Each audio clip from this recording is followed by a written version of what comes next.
Person stumbles into an open mic with a new poem they want to share. Person is super nervous and still looking for their unique voice.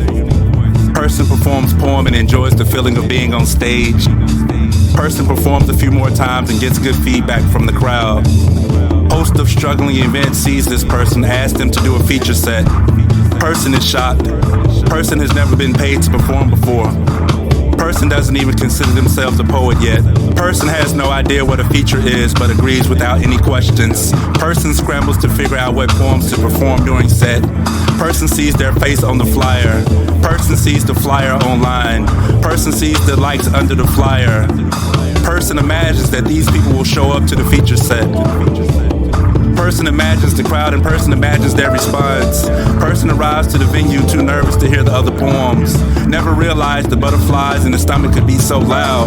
The host reads the person's bio. The crowd shows love in advance. The person does a poem, then another poem, then some more poems. Finally, the set comes to an end.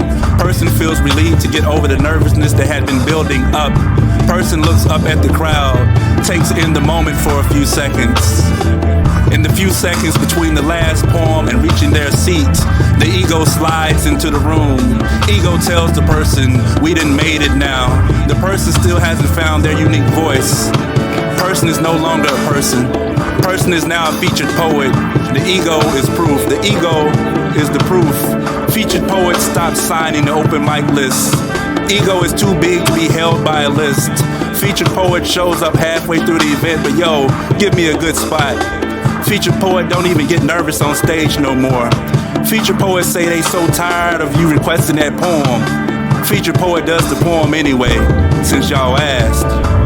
Featured poet forgot how it feels to have a new poem they want to share. Featured poet is now more concerned with impressing the crowd.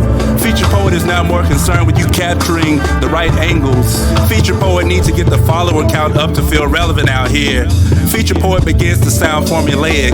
Ego says it ain't the poem, it's the crowd. Featured poet blames the crowd. Featured poet gon' voluntarily run it back cause y'all missed that line. I said featured poet gon' voluntarily run it back cause y'all missed that line. Featured poet be searching for the love they got that one time. The snaps and the claps and the likes and the emojis and the follows and the recognition and the attention creates a high. A wave to ride, a peak to climb to, a state of ecstasy within the mind.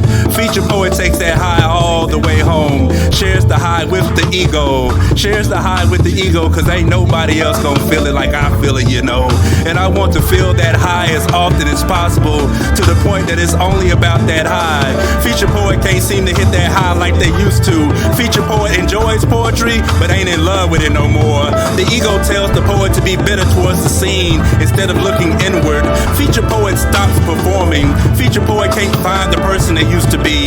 Poetry community asks on a regular basis, yo, what happened to that person? They mention nothing of the featured poet. The crowd misses the person. Featured poet found another passion but don't really do the poetry thing no more. Meanwhile, a person stumbles into an open mic with a new poem they want to share.